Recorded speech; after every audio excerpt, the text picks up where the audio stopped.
Hello and welcome to part 1 of how to use AutoDrive. So what I'm going to hopefully intend to do in these next few videos is show you how I use AutoDrive, how you can use it on maps like Challenging Valley, for example, where it's got tight country lanes and a lot of reversing cell points. You know, the bigger the map, obviously the easier it is to use, but also it's not that difficult. Saying that, I know it can be quite daunting when you see something like AutoDrive and you think, oh, I don't know how to use that. Is it going to take a lot of time to learn it? Well, I can guarantee you now it doesn't take that much effort or time. The only part that you could potentially say is going to be difficult is the amount of time you need to put into it to complete the whole map and fully network the whole map. So if you've got a map like Challenging Valley, for example, where you've got so many cell points and so many fields and you wanted to make it complete and do every cell point, then obviously that's going to take some time, but it's pretty straightforward to do as long as you put the time in. So let's first just make a course. So you're going to get into your tractor when you've obviously downloaded the mod and you've activated it. So what you want to do on your keyboard to open up the AutoDrive menu is press left alt and keypad 0, and then it'll bring up this, which is going to be the main feature for you to use. This is how you're going to create your routes, and you create your cell points and edit and use courseplay with it, and every single thing you're going to use by this box that's just popped up. Now at the moment it's moving my camera, so what I do is I press the middle mouse button and it'll bring up my mouse. So that's like the wheel for me, so I just press the wheel again, it'll disappear as a camera, and then you obviously can start pressing some of these buttons. So also the box won't be this big. I've just made it this big for the reason of these videos, just so it's easy for you to see, but it will be a lot smaller, but you can adjust that. So let's go through into the AutoDrive settings, which is this cog wheel. If we go into that first, these are the 5 menus that you've got. Now the last 2 that you're not going to really be using, this one's for like debugging settings. You can use it if you want to get really in depth, but to be honest with you, I never use it. These are the 3 that you're going to be mainly focusing on. Now these are the settings for your AutoDrive. So look ahead distance, I always recommend turning that up a little bit more than what it comes as a default. 5 meters, yes, it's good enough, but putting it to 8, maybe 7, anything around there just gives it a little bit more precision when it's calculating the route. The way that AutoDrive works, it's got an algorithm in the actual mod. So with the Pathfinder here, this is what you're telling the mod how much power it can use to make the algorithm. So this is a major part. So if you up this, you're obviously going to be looking ahead more as it gets through each point of the route to maybe make a left turn or a right turn. It's going to proceed it a little bit sooner the higher that is. So if you say to 8 meters, it's obviously sooner, and it just makes it a little bit better. So maximum detour, mainly I've only ever used that when I'm in a field, if I've got collision detection on, just because you might want it to go around an object, and you can obviously do that a little bit more with that. Not use that much. I'm going to try and I can't go through every single one. I will just point out the ones that stand out to me the most that you need to know. Autoconnect, I always have that set to yes. What that'll basically do is if I've got a route, say right in front of my tractor here, just going around there, and say my tractor's here and I'm starting another route, so I'm recording a new route, that you'll see a red line and it'll point to the nearest point of that route that's already been created. And what it'll do is as soon as I press record, it will create that route from that point, so it'll pin it to the nearest point. I will show you a little bit more when we start that. I always have that to know at the end because I like to manually attach the end of my route to whatever I'm linking it to on the network. Driver wages pretty much explains itself. Collision detection, now this is a tricky one. I have this set to no, but I've also found that if you're in a field and you're doing some carting on AutoDrive, and say you're driving the harvester, sometimes it's better to have that set to yes, because if you've got trees in the field, or let's say you've got hedges on some maps that can have collisions, he's going to drive into them if you don't tell him to have collision detection on. However, if he's on a road and there's like a really steep hill, he'll detect that as a collision. So it's also important to have it off. That's one thing that you're going to have to pretty much decide for yourself on the map you're using and maybe the route you're using. Right, so this is the user settings. Now, default is obviously a little bit smaller, which is what you'll first see it as. But 200%, sorry, not 2000, 200% is just for this video. Notifications is pretty much you get a pop-up come at the screen, say you're sending him to a destination and he's driving. As soon as he gets there, little notification will pop up saying he's there. Can get help in the F1 menu if you set that to yes. Show the next path, you can have that set to yes. I'll keep it on as this. I do keep that off because it kind of breaks the immersion a little bit, so I always keep that to no, but we'll keep it on for the reason of this tutorial. Now, line height, this is a preference one. You're gonna have to pick this one for yourself. I always have it at ground level, but I have used it as well at above tractor. So basically what this is going to do, when you're doing the route, when you're recording, the points of each route are going to appear above the tractor, not on the ground, or if you have it set to ground level, they'll be at the ground. When you're adjusting them again, they'll be on the ground. When you're linking your routes together, everything like that, it'll all be on the ground or above the tractor. It really depends on what you find best. Some people prefer it above because you can see it a little bit better. I don't mind. I haven't really had any issues either way. They both work perfectly fine. So let's move over to vehicle settings. Now, corner speed is an important one if you've got maybe a trailer and you're going to sell some bales and the trailer's fully loaded, stacked up. If you know that trailer's a bit prone to tipping, I'd always turn the corner speed down. Avoid fruit, again, that's another one that you probably want to decide. If you've got crop destruction on, you probably want to set that to yes. Again though, if you do that, it makes it a little bit difficult. Maybe you should turn the pathfinder up. These are all balancing acts that you're going to have to pretty much set for the map you're on, the field you're using. Again, it can be a little bit in depth that way, but what you'll find most of the time is that the default settings work. If you're having an issue, we can change little things here and there. Automatic refueling is actually pretty cool. Let's say that you've got a tractor that's nearly empty. You've set it going to do, I don't know, 5 loops of going to sell some wheat from your silo to a sell point. It's getting really low on fuel. It'll automatically go to the fuel station, or the fuel trigger, that is, that you set up on your network. So if it knows there's a trigger somewhere on the network, it will automatically go and drive to that and refuel the actual tractor or the vehicle you're using, which is pretty cool. Again, beacon lights, that's pretty self-explanatory.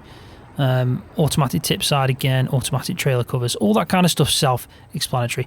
If you ever change anything here, what you'll notice is if I change that, you'll get an orange symbol on the tractor. And when you do that, all you want to do is make sure you hit apply. You can obviously reset or restore, but yeah, hit apply. So hopefully I've explained in some detail the settings and what they do. So let's just go through these buttons here.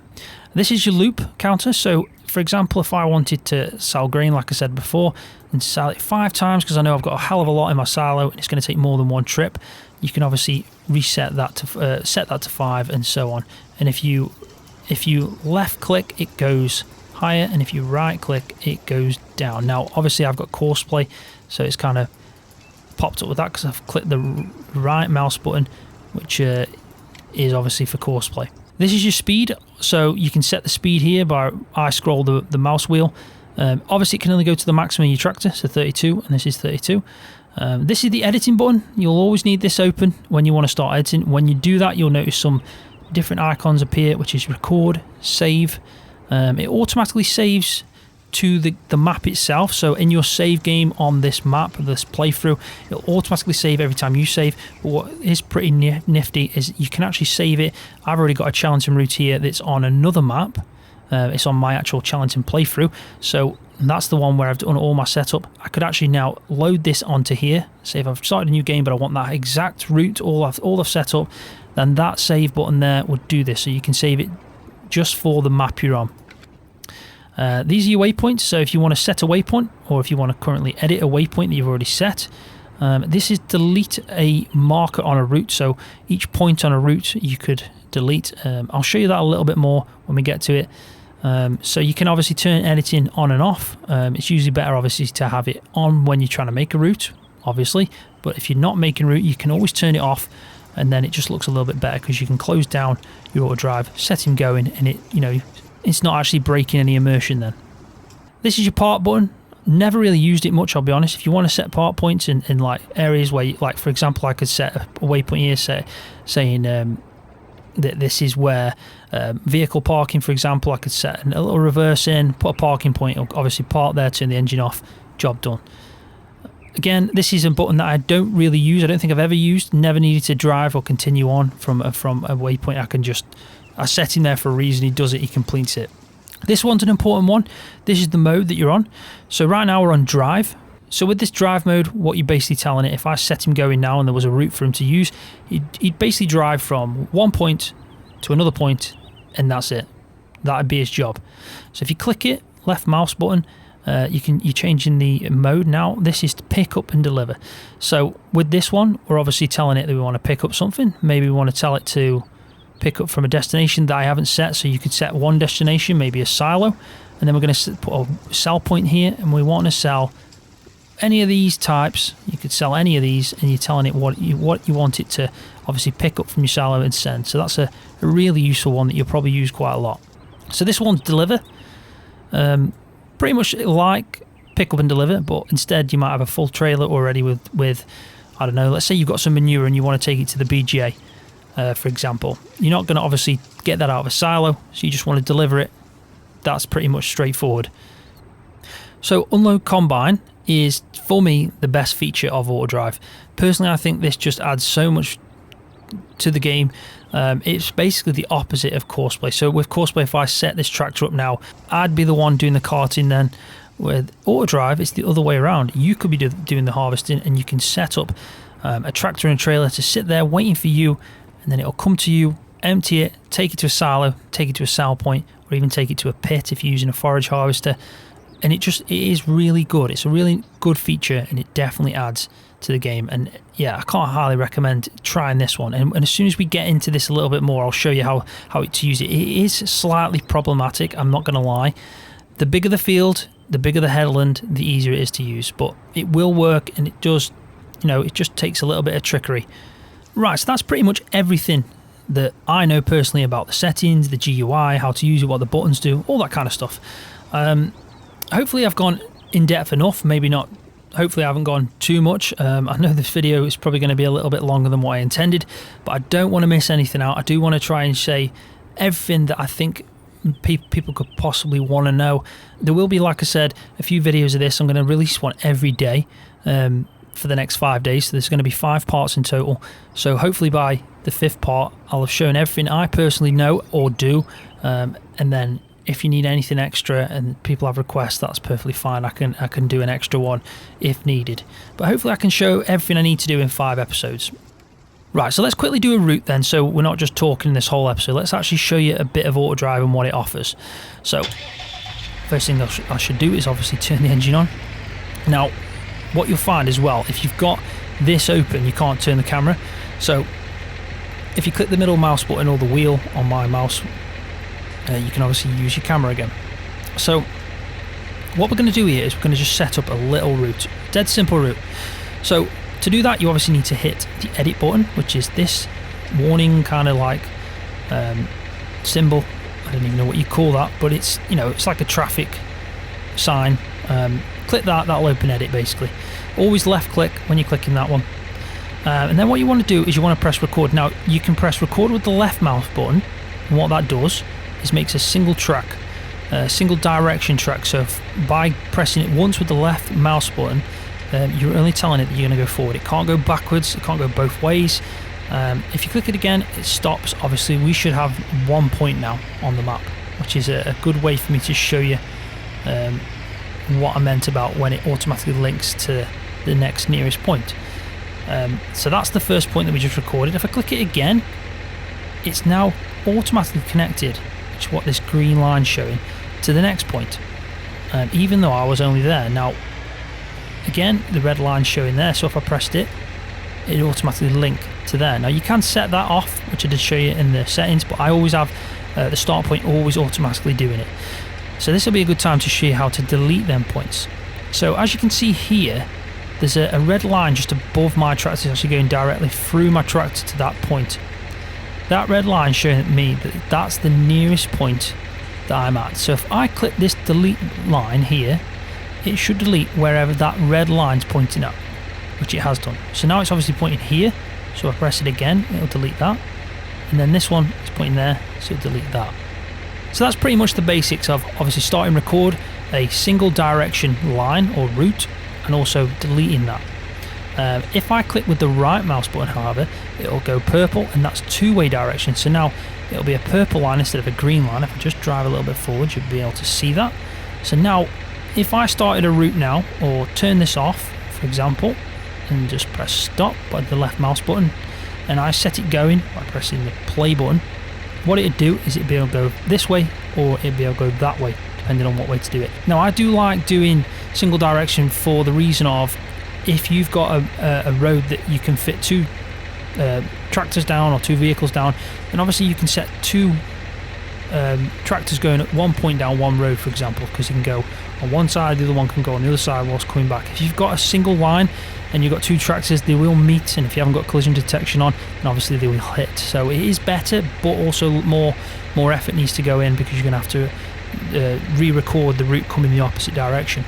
So that's something to keep in mind. So what we're going to quickly do is we're just going to go around and record a route. Now I'm going to record a single direction route, so I'm going to press record by pressing the left mouse button, and the red line comes up, and the red circle comes up with one line telling me that it's singular, going one direction. Not the band, but just one direction.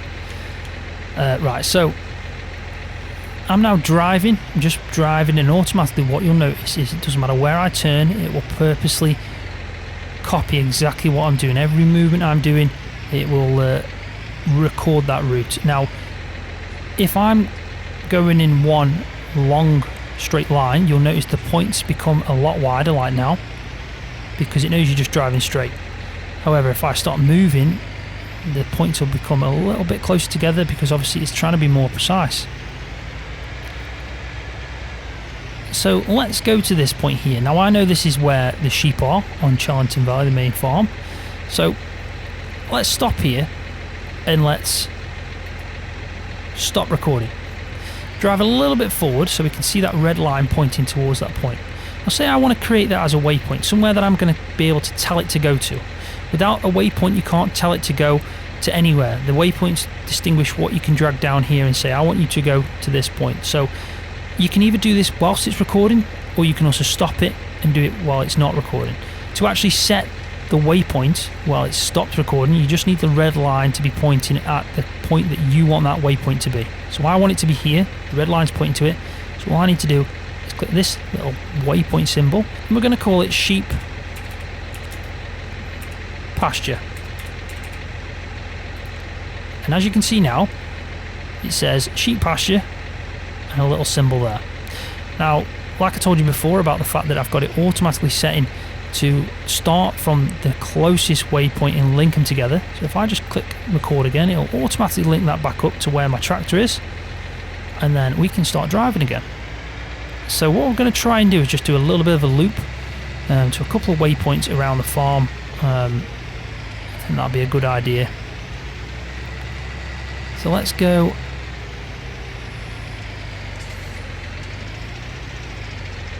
Let's go here. And in fact, let's show you what happens if you wanted to reverse into a pit. So I've gone here, just turned here, I'm still recording, but I'm starting to reverse now, and what you'll notice is the line goes blue. And that knows there that it's reversing. So this is a good example if you wanted to do a reversing point into a pit. So what I want to do now is just set another waypoint here whilst it's recording, and it's obviously going to go to the most recent point of my last recording. I'm just going to put pit, save that, and then what I want to do is record me driving back out and then maybe carrying on. But what I'm going to do is I'm going to stop it, because let's say that I was at the sheep yard and I was going to, and there's another waypoint over here, and I don't want to go to the pit, but obviously this is the only route it can take now. So what I'm going to do is I'm going to link them together. And to do that, what you need to do is go over to the waypoint that you think is best to link together. So right now I think it's these two, which would be a straight line. So I'm going to click with the left mouse button this point that goes purple. It goes green, telling you that you've obviously selected it. And then if you click the one you want it to go to, it'll go and automatically put them together, so link them together. Now if you wanted to make them two-way, all you do is click that one and then click that one, and it'll go purple. So now it's actually two-way, it can go both ways. So I'm going to carry on recording. This should link up to exactly where I was before. And what we're going to do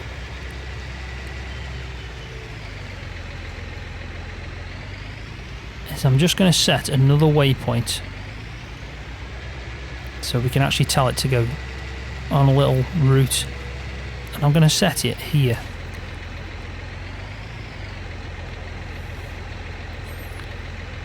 So I'm going to call this one,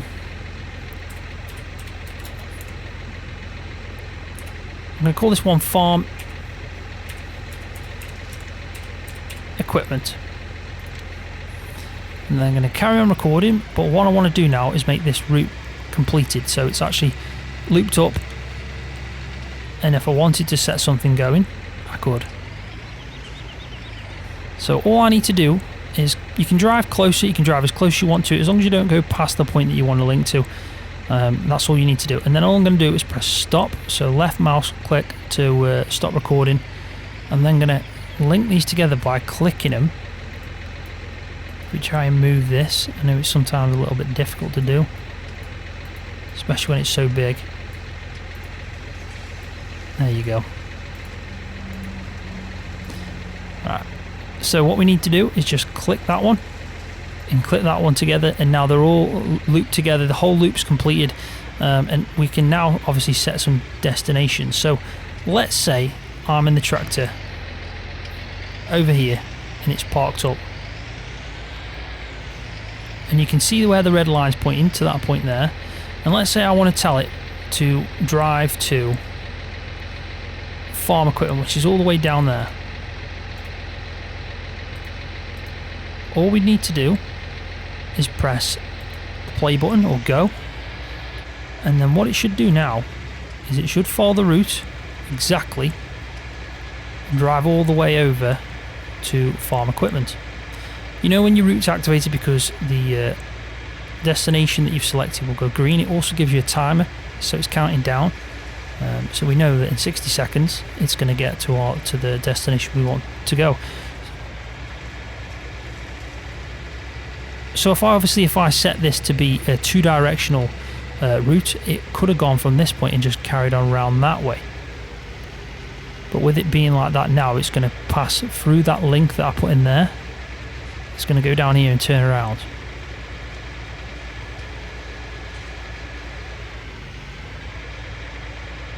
The good thing about this episode is probably going to be a little bit longer than the other episodes. The main reason for that is it's the basics of what you need to know. If you know all this stuff now, you can pretty much do all of it. If you know how to set a route up from start to finish, everything else pretty much is just little tweaks that you can use just to improve it. So obviously it says here driver 7719, which is the Massey, has reached its destination, and that's pretty much it.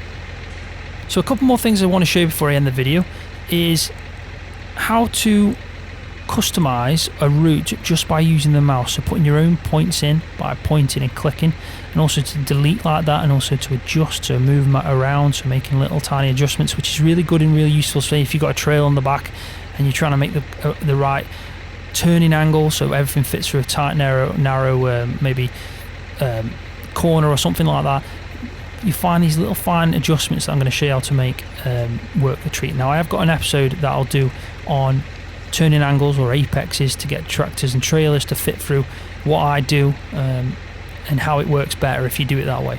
But right now I'll just show you the basics. So if you hold Alt, it will delete like that. So if I hold left Alt, it will delete a point, and you just click to where you want to delete.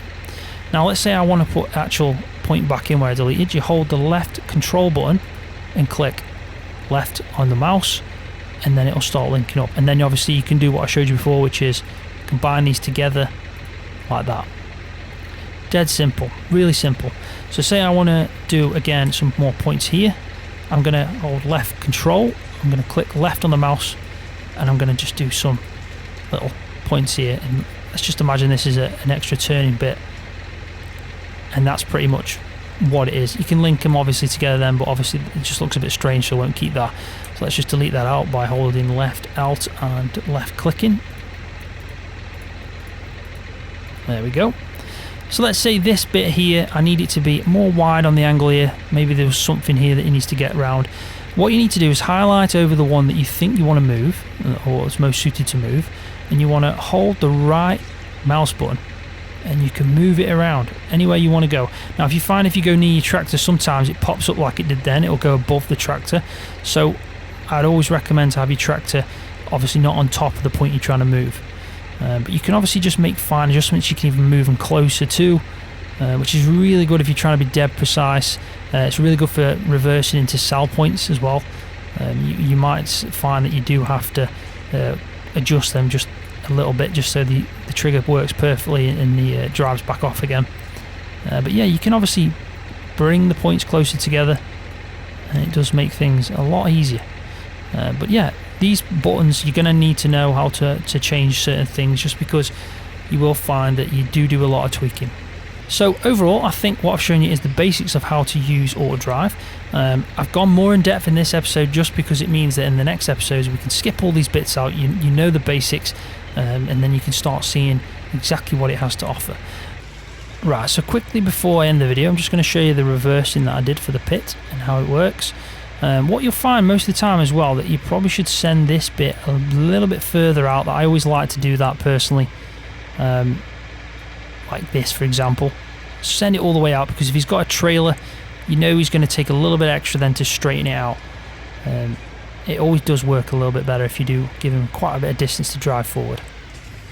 And there you go, he's now in the pit. You could obviously set a tip point there, trigger, whatever you want to do, unload into there, and yeah, you could fill the pit up that way. Okay, so hopefully you found this video helpful. Hopefully you found it somewhat useful.